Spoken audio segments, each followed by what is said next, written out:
이 시간 함께 은혜 받으실 하나님의 말씀 마가복음 1장 40절로 45절까지 말씀입니다.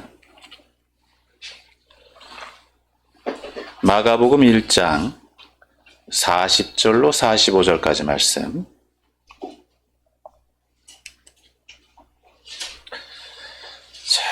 다 타준 줄 알고 제가 말씀 봉독해 올리겠습니다.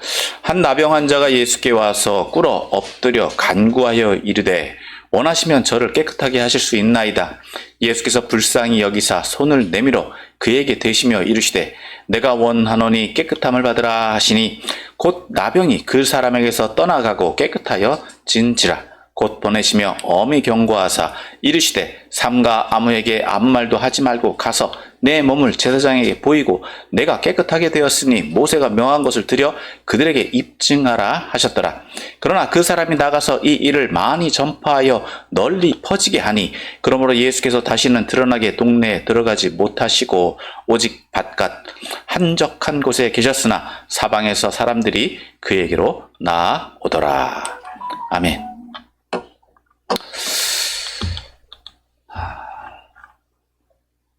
할렐루야. 오늘은 거룩한 주일 하나님 앞에 나와 예배하는 여러분들을 예수님의 이름으로 환영하고 축복합니다. 오늘은 교회력으로 이제 어버이 주일, 어린이 주일이기도 하고 또 어버이 주일이기도 합니다. 또 5월은 가정의 달이기도 하죠. 하나님께서 이렇게 가정을 우리에게 주시고 또 서로 혈연 또 믿음의 공동체로 세워주신 것, 이런 것에 또 감사하고 또 그 가족의 의미를 더 깊이 생각해보는 또 한 달이 되시기를 예수님의 이름으로 축복합니다. 자, 모쪼록 여러분의 가정과 가족 모든 구성원들이 하나님의 은혜와 가족 모두에게 하나님의 은혜와 평강이 충만하게 임하시기를 다시 한번 예수님의 이름으로 축원합니다. 오늘 저와 여러분들은 계속해서 이제 마가복음 말씀을 보고 있습니다. 오늘도 이제 마가복음의 말씀을 통해서 함께 은혜를 나누기를 소망합니다. 오늘 읽은 본문 말씀은 마가복음 1장을 이제 마무리합니다.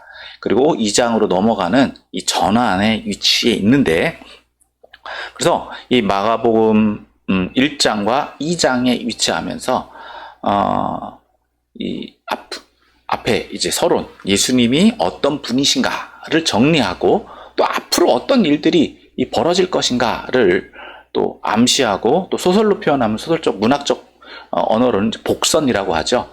어떤 일들이 일어날 것을 이제 미리 배경적으로 뒷받침해주는 장이다라고 볼 수 있습니다. 자, 그래서 오늘 이 본문은 이 장소적인 배경으로 보면 앞절에 연결돼 있다라고 볼 수 있어요. 예수님이 지금 사역을 시작하시는 곳은 가버나움이었고 또 갈릴리 지역으로 지금 확장돼서 나가셨죠. 그것은 본인의 의지와는 상관없이 그곳에 계실 수 없었기 때문입니다.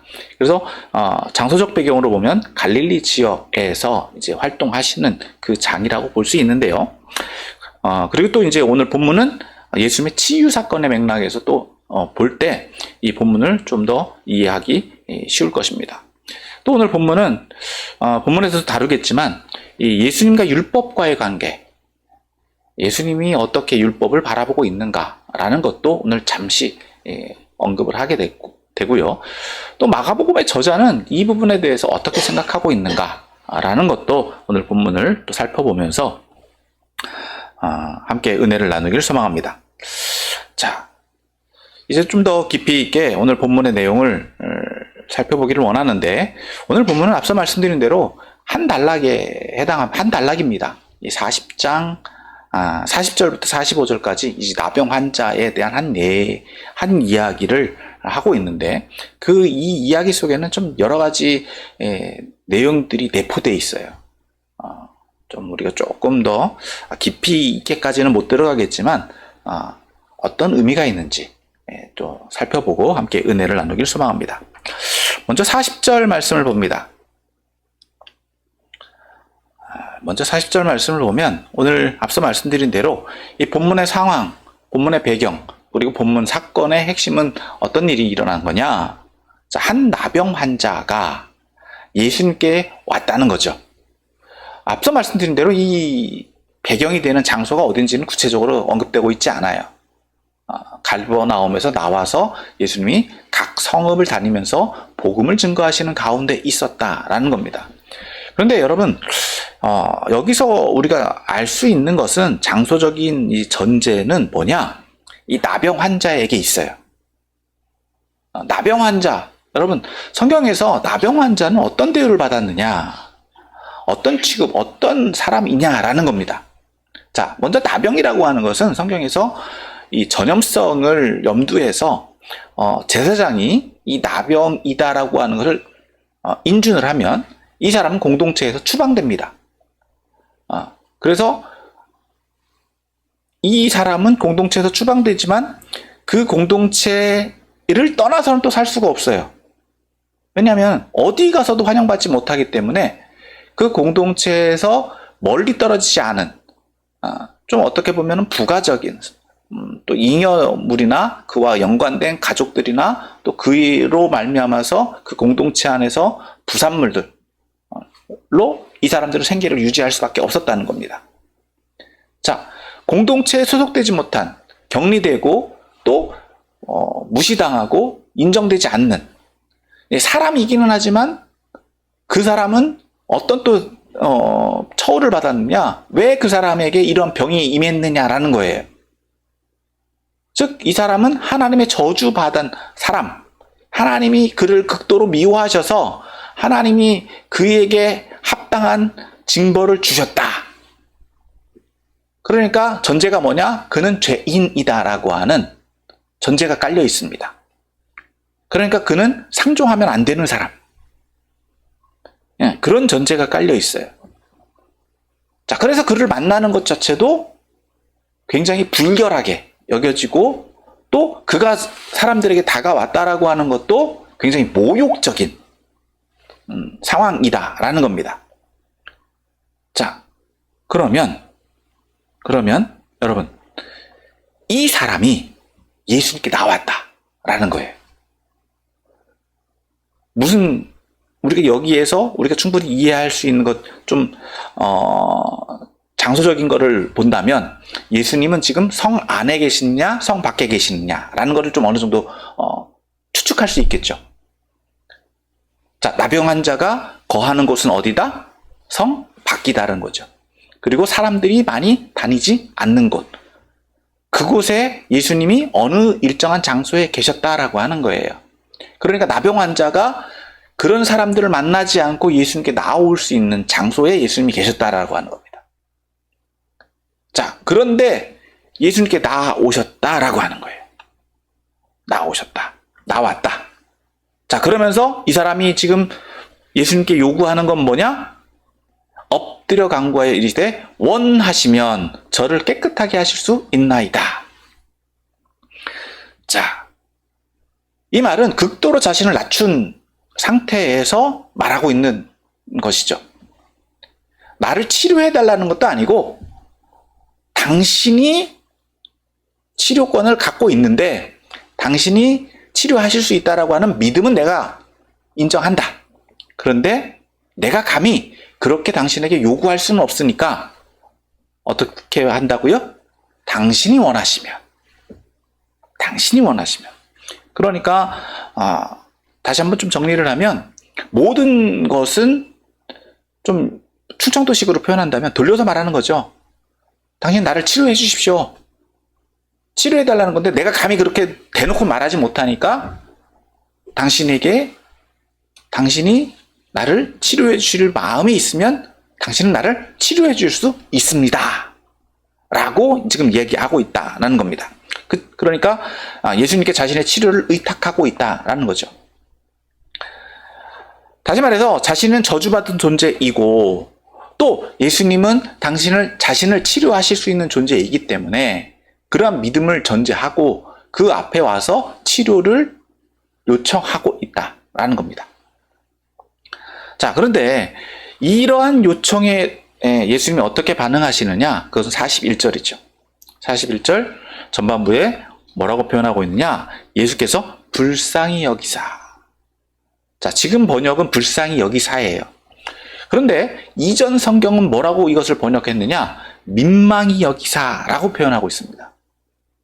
예전 개역 성경은 똑같은 언어를 어떻게 표현했다고요? 민망히 여기사. 자, 우리나라 말로는 민망히 여기셨다라고 하는 것은 자기가 부끄럽게 여겼다라는 의미가 담겨져 있는데, 오늘 또 이 번역은, 우리가 보는 번역은 불쌍히 여겼다, 긍휼함을 또 전제를 한다는 거죠.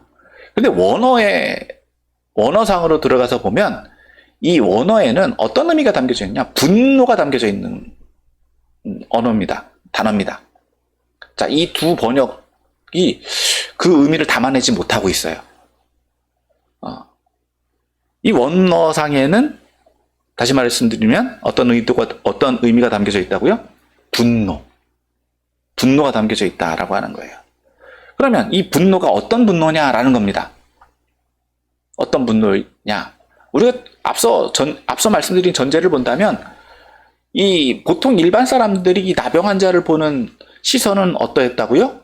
불결하고 부정하고, 감히 나한테 그러면서도 나한테 와서 그것을 나에게 치료를 요구해? 즉, 자신을 무시하고 자신에게 다가오는 그 자체를 모독하는 것으로 여겨질 수 있었기 때문에 그에 대한 분노로 볼 수도 있지 않겠느냐라는 겁니다. 그런데 예수님이 과연 그런 의도로 받아들이셨을까라는 겁니다. 뒤에 이제 문맥을 보면 예수님이 그런 의도로 그에 대해서 분노의 마음을 품고 그를 대하셨다라고 보기는 어렵다라고 하는 거예요. 자, 조금 더 그 뒤에 예수님이 어떻게 행하셨는지를 보고 이 단어로 한번 또 돌아오도록 하겠습니다. 자, 계속해서 보면요. 이 사람에게 어떻게 행하셨느냐? 손을 내밀어 그에게 대시며 이르시되 내가 원하노니 깨끗함을 받으라 하시니. 그러니까 예수님은 이 사람을 치료해 주셨어요. 치료해 주실 의도를 가지고 계시고 그에게 손을 내밀었다라고 하는 것은 그를 거절하시거나 그를 배척하시거나 그를 무시한 것이 아니다라고 하는 겁니다. 그러면 이 분노는 어디에 있겠느냐라는 거죠. 무엇에 대한 분노냐? 즉, 예수님이 가지고 있는 이 분노는 이 병에 대한 분노다라고 볼 수 있는 거예요. 이 사람을 예수님은 사람으로 보고 있다는 겁니다. 다른 사람들은 나병이 걸린 사람, 즉, 이 사람 본체를 보는 게 아니라 이 사람을 감싸고 있는 병을 보고 이 사람을 판단하고 있는 거예요. 이 사람은 불결한 사람, 이 사람은 부정한 사람, 이 사람은 나쁜 사람, 하나님한테 저주받은 사람. 그래서 이 사람이 나한테 오는 것 자체가 나의 분노를 일으키고, 이 사람이 나에게 다가와서 뭔가 요구하는 것, 심지어 나와 만나는 것조차도 나를 모독하는 거다. 그래서 나는 분노가 일어나는 거예요. 그런데 예수님은 그렇게 보지 않고 계시다라고 하는 거예요. 무엇에 대한 분노다? 병에 대한 분노. 즉, 이 사람을 이렇게 훼손하게 만든 이 병에 대한 분노. 즉, 하나님이 창조하신 창조 원형. 조금 더 이제 신학적으로 들어가서 말씀드리면, 사람은요, 어떤 모습을 담고 있다고요? 하나님의 형상을 입었잖아요. 즉, 예수님은 우리의 본성을 보시는 분, 우리를 너무나도 긍휼히 여기시고, 우리를 사랑하시고, 우리가 어떤 존재인가를 인정하고 계시다라고 하는 거예요. 즉, 나를 감싸고 있고, 나의 행동이 어떠하든지 간에, 하나님은 나를 구원하시기를 원하시는, 나를 사랑하셔서 이 땅 가운데 보내신 존재다. 즉, 오늘날로 표현하면은요, 인권. 그것을 존중해주고 있다라고 하는 거예요. 인격적으로 대해주고 계시다라고 하는 거예요. 그러니까 그 가치가 무너진 거죠. 무엇 때문에? 병 때문에. 그러니까 예수님의 분노는 무엇을 향한 분노다? 병에 대한 분노다라고 하는 거예요. 이 인간의 가치를 무너뜨린 병에 대한 분노다라는 겁니다. 그로 말미암아서 그가 그런 대우를 받지 못하는 것에 대한 분노다라고 볼 수 있는 거예요. 그러므로 예수님은 그 사람에 대해서 어떤 마음을 품고 계시냐 것으로 볼 수 있느냐? 불쌍한 마음. 그러니까 이 번역은 그것을 전제해서 전제한 번역이다라고 볼 수 있는 겁니다. 그냥 불쌍한 건데 그냥 불쌍한 게 아닌 거죠. 그러니까 이 사람을 불쌍히 여기셨다, 긍휼함이 여기셨다라고 하는 것은 이러한 병에 대한 이 사람이 이 병에서 노임받기를 원하시는, 즉 앞에 40절에서 이 사람이 지금 예수님께 요청했던 것처럼 당신이 원하시면 그것을 예수님은 충실하게 받아들이시고 인정하고 계시다라고 하는 거예요. 그래서 그 사람에게 손을 내밀으시다. 이건 그 사람을 인정하셨다라고 하는 거고요. 심지어 어떻게 하셨느냐? 손을 대셨다고 그래 말아요. 여러분, 나병 환자는요, 만나는 것도 안 되지만 접촉하는 것은 극히 위험한 일이다라고 이야기합니다. 있을 수 없는 일이에요. 그런데 그것을 예수님은 넘어서고 계신 거죠. 얼마나 이 사람을 긍휼히 여기고 계신가라는 걸 볼 수 있는 거예요. 그러면서 이렇게까지 말씀을 해주시죠. 내가 원하노니 깨끗함을 받으라. 말씀까지 해주세요. 그냥 행동만 해주시는 것으로 아니라 그 사람이 듣고 위로하고 그 사람이 회복할 수 있는 실질적인 행동, 액션, 그리고 말까지 해주시더라. 여러분, 사실 이거는 그 사람을 얼마나 존중해주고 계신가다라고 하는 것을 충분히 보여주고 있어요. 이 한 절이. 그 결과 어떻게 됐습니까? 42절. 곧 나병이 그 사람에게서 떠나가고 깨끗하여진지라. 그 사람이 치료함을 받았다라고 하는 거예요. 병이 떠나갔다라고 하는 겁니다. 이 표현이 적당하죠? 병이 치료됐다라고 하는 게 아니라 어떻게 됐다고 표현하고 있습니까? 병이 떠나갔다라고 하는 거예요. 앞서 말씀드린 대로 이 사람을 무엇이 뒤덮고 있다고요? 병이 뒤덮고 있었으니까. 어떤 인격화된, 그러니까 좀 의인화된 표현이죠.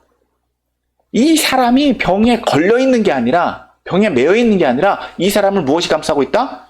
병이 감싸고 있고, 이 사람이 또 병과 함께 있었는데, 이 사람을 감싸고 있던, 이 사람과 함께 있던 무엇이? 병이 떠나갔다.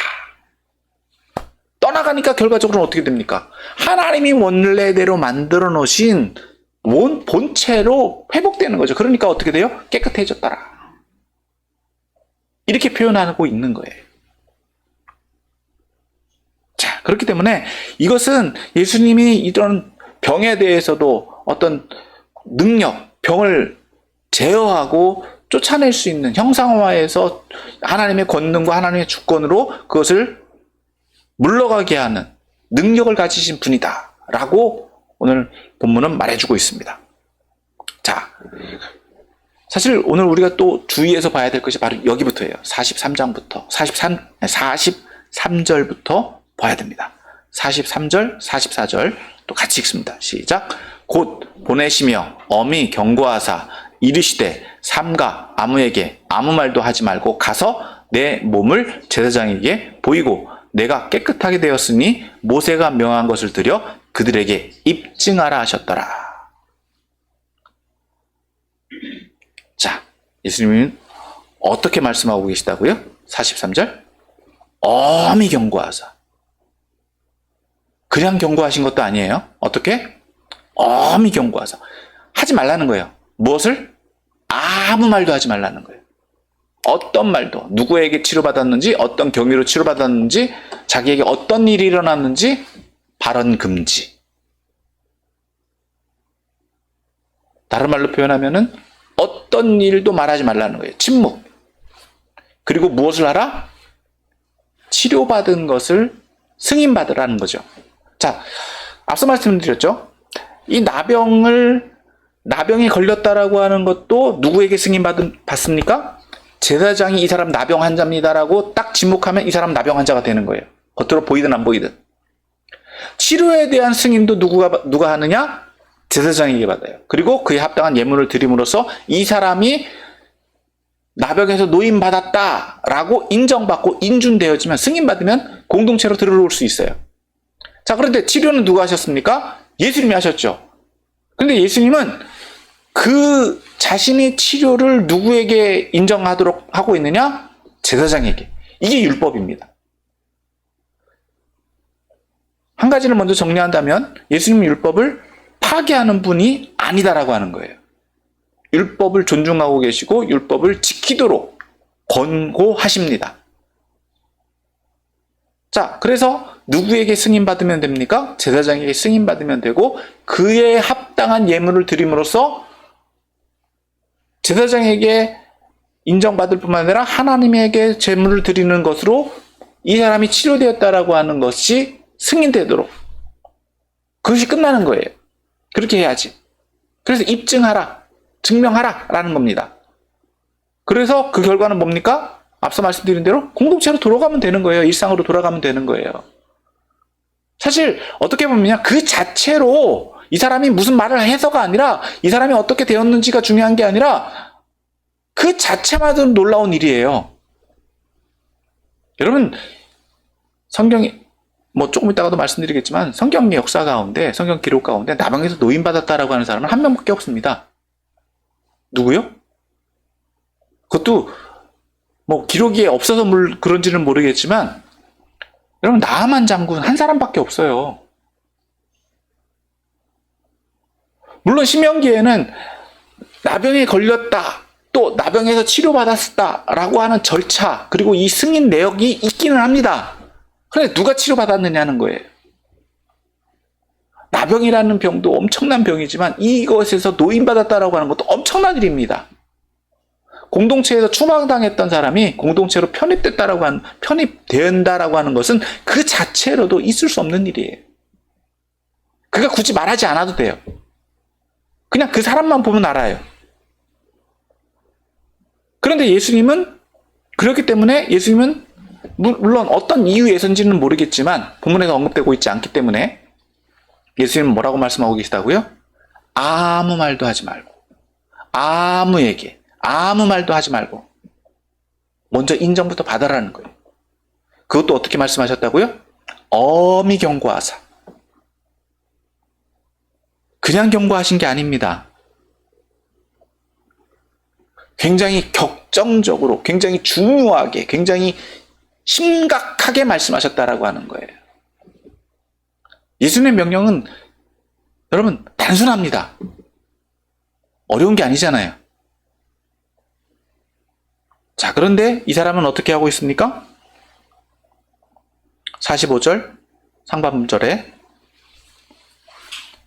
자, 그러나 그 사람이 나가서 이 일을 많이 전파해요. 치료는 잘 받았는데 지금 뭘 하고 있다고요?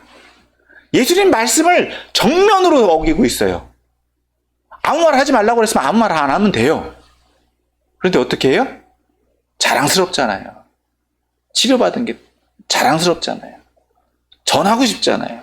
여러분 이 전파라고 하는 거는요. 우리가 복음을 증거하는 것과 똑같은 용어입니다. 자랑하는 것, 막 널리 퍼지게 하는 것, 소문내는 것, 뉴스거리를 만드는 것. 그런 용어인데 여러분 이 사람은 지금 뭘 하고 있다고요?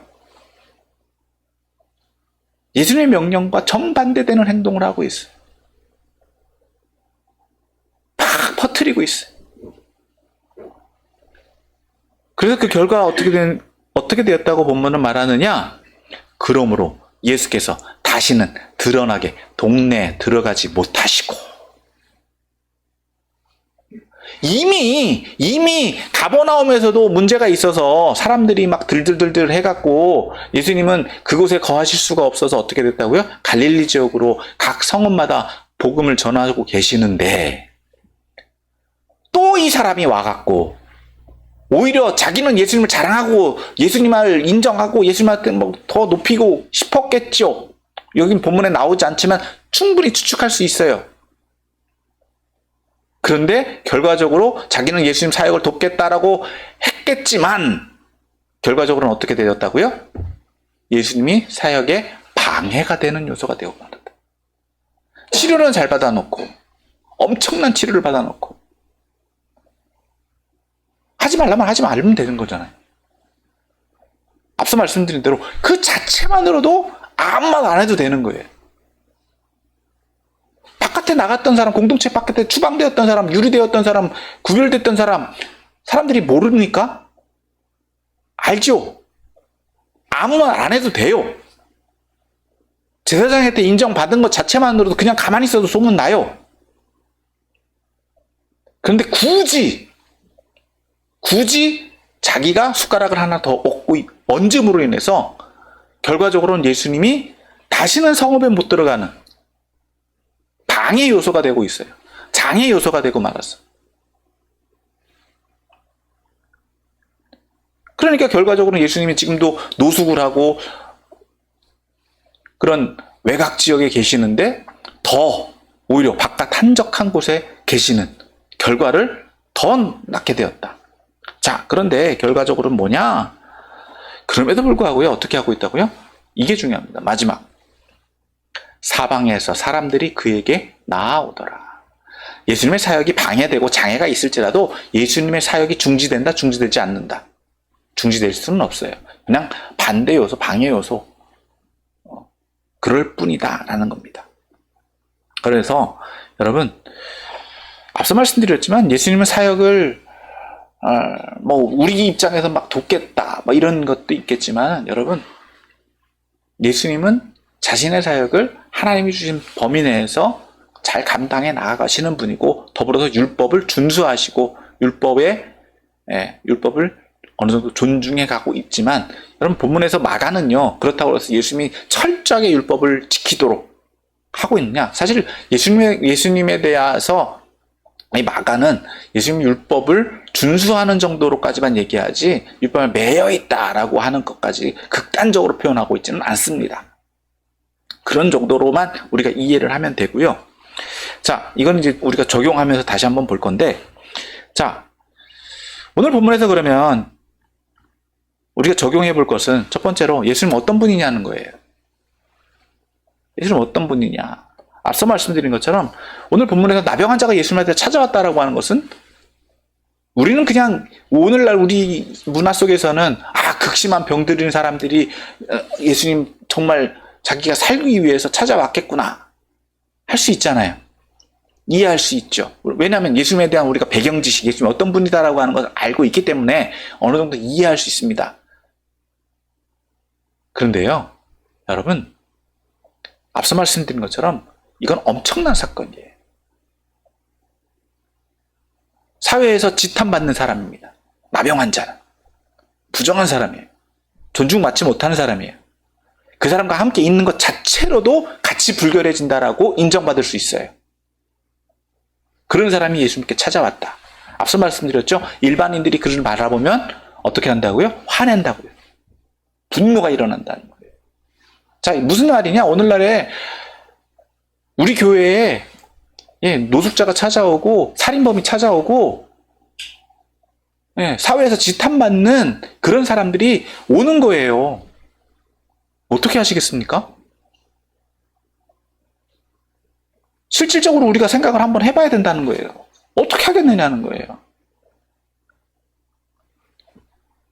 극단적인 성범죄자가 감옥에 유명한 사람들 많이 있잖아요. 그런 사람들이 왔다. 어떻게 하겠습니까? 어떤 분들은 그런 말도 하죠. 나는 저 사람 때문에 교회 못 나와. 나는 저 사람이 싫어서 교회 못 나와. 이런 분들을 이렇게 말씀하시는 분들도 있어요.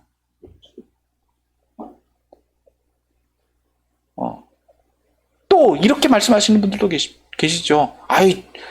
좀 이런 표현 좀 죄송합니다만은 중이 저리시면 떠나야지. 이렇게도 말씀하시는 분들이 있어요. 근데 여러분, 오늘 주님 예수님은 어떻게 하고 계시다고요? 그의 요청을, 그를 어떻게 보셨다고요? 불쌍히 여기셨다. 그의 원형은 어떤 존재다? 하나님이 창조하신 한 인격체다. 그 본성을 볼 수 있어야 된다라고 하는 거예요. 그 사람이 어떻게 행동을 했든지, 어떤 상황이든지,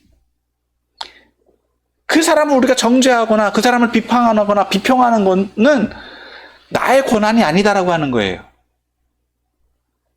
그 사람을 만들어 놓은 그 상태, 하나님의 형상 그 자체를 우리가 볼 수 있어야 된다라고 하는 겁니다. 그러니까 그 사람이 그러한 나락에 떨어져 있는 상태, 그런 병에 걸려 있는 상태를 우리는 불쌍히 여길 수 있어야 되고, 그러한 상태로 가게 만드는 것을 어떻게 봐야 된다고요? 분노할 수 있어야 돼요. 그게 거룩한 분노입니다.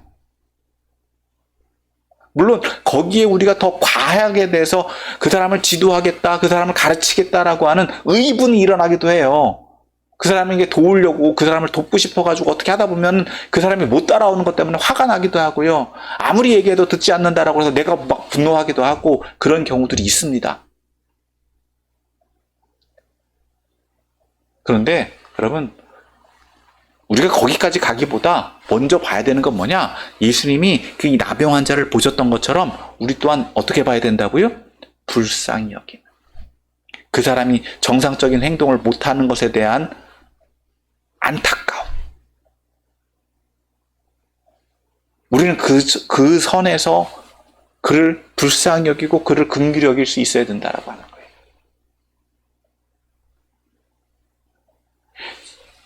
그 사람이 원해서 그런 나병에 걸렸습니까? 그 사람이 그런 잘못을 하고 싶어서 그런 잘못을 했을까요? 물론 그럴 수도 있어요. 악한 사람들이 있어요. 아무리 얘기해도 못 듣는 사람, 못하는 사람이 있어요.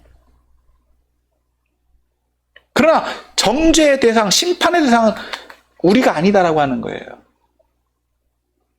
앞서 말씀드린 것처럼 예수님도 누구에게 인정받으라고 말씀하고 계시다고요? 제사장에게 인정받아라. 다시 말해서 오늘날 저와 여러분들은요, 그 사람을 정죄하는 게 아니라 심판은 누가 하신다? 하나님이 하시는 거예요. 우리에겐 정죄의 권한이 없습니다. 그냥 단순히 그 사람을 평가하고 그 사람의 상황을 인정하고 이해하는 상황 선에서만 보는 거예요. 왜? 우리가 보는 건 그 단편이에요. 현상, 그 상황밖에 몰라요. 전체를 아시는 분은 누구밖에 없다? 하나님밖에 없어요. 그러니까 평가는 심판은 누가 하신다? 하나님이 하시는 거예요. 우리가 그 사람을 정죄할 수는 없는 겁니다. 우리 공동체 안에서도 마찬가지예요. 그래서 이런 이야기도 할 수 있습니다. 방임을 해야 되는 거 아니냐. 이번 주중에도 제가 목사님들하고 만나가지고 얘기하다 보니까 이런 얘기까지 나왔어요. 예를 들어서 어떤 일이 있었느냐. 어떤 장로님이 주일날, 자기 딸을 결혼시켰다고 해서, 이게 되는 일이냐고 막 흥분을 해서 말씀을 하시더라고요. 어떤 목사님이.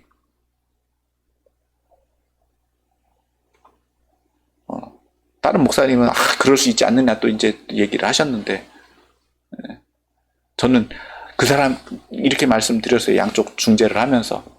그 장로님이 그렇게 목사님한테 와서 얘기할 정도면 이미 그 사람은 답을 알고 있다. 자기가 책임을 모면하기 위해서 목사님한테 그렇게 얘기를 한 거다.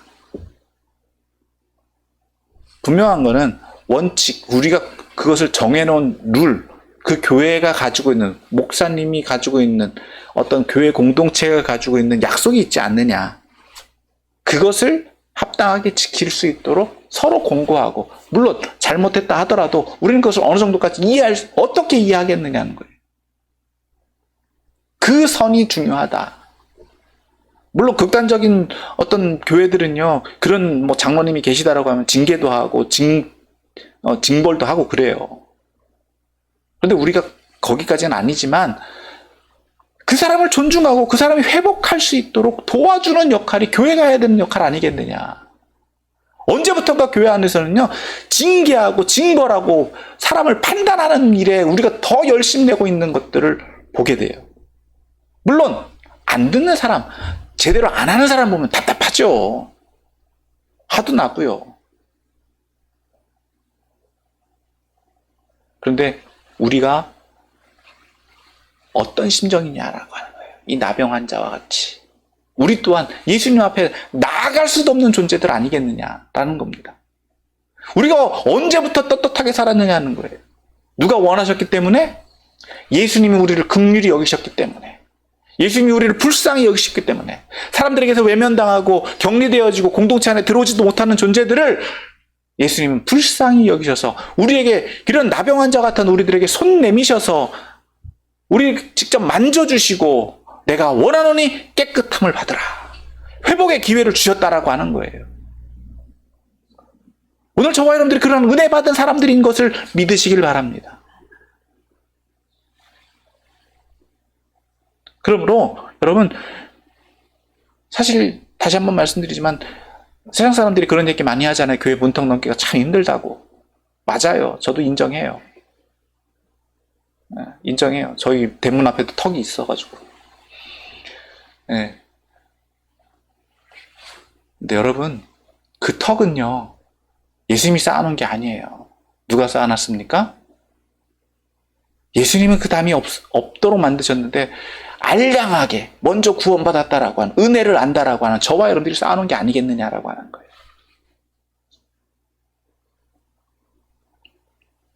그렇기 때문에 누구라도 올 수 있어야 된다. 예수님 믿고자 하는 사람들. 심지어 그런 사람들은 어떤 존재냐? 앞서 말씀드렸죠. 오늘 본문이 그 얘기를 너무 잘해주고 있어요. 치료받았는데 예수님 분명히 뭐라고 말씀하셨다고요? 엄히 경고하사 아무 말하지 말고 치료받은 거 먼저 인정부터 받아라. 즉 하나님 앞에 은혜부터 받은 것을 인정받아라, 존중받아라. 너 새 사람 된 거 존중받아라, 인정받아라. 이렇게 말씀하셨는데 어떻게 하고 있다고요? 잘 나았다고, 나 치료받았다고, 나 완전히 새 사람 됐다고, 노인받았다고 자랑하고 떠들고 돌아다니더라. 그게 오히려 예수님께 더 도움이 되는 줄 알고, 물론 그 내용은 없지만, 그게 오히려 예수님의 사역을 뭐 하는 거다?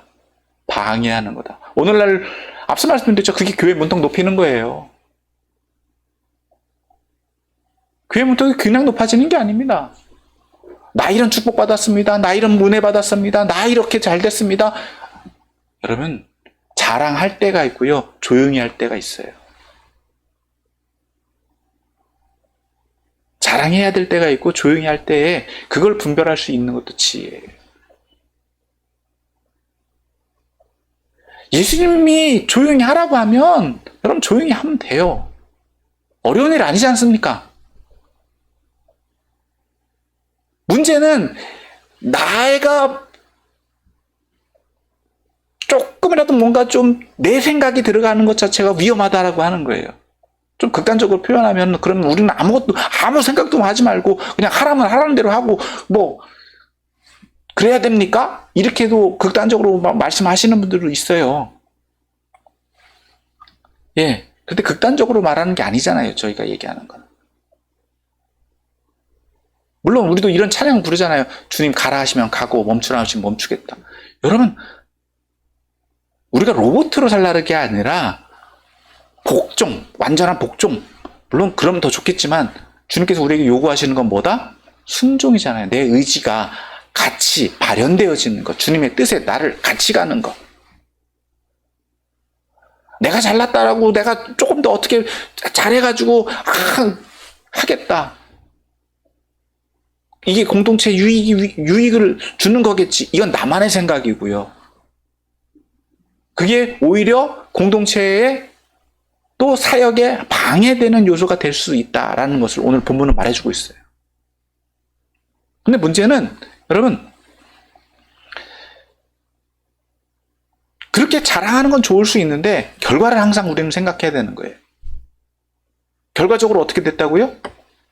예수님이 다시는 동네에 들어가시지 못하는 결과를 낳았잖아요. 물론 이런 일들이 뭐 긍정적인 역할도 있고 부정적인 영향도 있겠다라고 합니다. 자, 우리가 두 번째 살펴볼 것은 그렇다라고 해서 사역이 방해된다라고 해서 사역이 중지되어서 되겠느냐라고 하는 거예요. 많은 분들이 사역에 장애가 일어날 때에 어떻게 반응하느냐? 아이, 그만둡시다. 이렇게 어려움 오는데, 아이, 포기하죠, 뭐. 하나님 뜻이 아닌가 봐요. 이렇게 얘기하는 경우들이 있습니다. 그런데 대전제, 즉 사역이 시작되었다라고 하면 어떻게 된다고요? 가야 되는 거예요. 주님이 한적한 곳에 계셨습니다. 어떻게 보면은요, 예수님 입장에서는 굉장히 불리한 상황이고 불편한 상황이 벌어진 거잖아요. 동네에서 사역을 하시는 게 더 유익하겠습니까? 아니면 광야에서 사역하시는 게 더 유익하겠습니까? 뻔하죠. 오늘날로 말하면은요, 시내에서 사역하는 것과 시골에서 사역하는 것 누가 더 좋겠느냐라고 하는 거예요. 그런데 중요한 거는 그럼에도 불구하고 어떻게 된다고요? 사방에서 사람들이 그에게 나오더라. 왜? 능력이 나타나면. 다시 말해서 요즘 표현으로 말하면요, 음식점 어디 있든지 가는요, 뭘 보고 갑니까? 맛 보고 가고 그 맛있다라고 하는 소문 듣고 가는 거예요. 요즘에는 세상이 좋아져 갖고 가격도 보지 않아요. 살기 어렵다라고 말들은 다 하는데 다 해외여행 가고요. 다 좋은 거 먹으러 다니고요. 마찬가지예요. 믿음 생활도 마찬가지예요. 중요한 건 뭐냐? 우리가 본질을 잃어서는 안 된다는 거예요. 핵심을 잃어서는 안 된다는 거예요. 그렇다고 해서 마음대로 하시라는 거 아닙니다. 여기 가서 자충우돌 막, 성도님들 한 분 한 분 막 그렇게 하시면은, 가지 마는 나무 바람잡 날 없다고, 그래서 목사님들이 일찍 돌아가시는 거예요. 인간인지나 저희는 예수님이 아니기 때문에 예수님 성품을 닮아가는 거지만. 하지만 여러분, 많은 교회들이나 많은 목사님들이 이런 방해 요소들이 있는 것을 넘어서지 못해서 사역을 접는 경우들을 저는 많이 봤습니다. 지금도 그런 일들이 일어나고 있고요.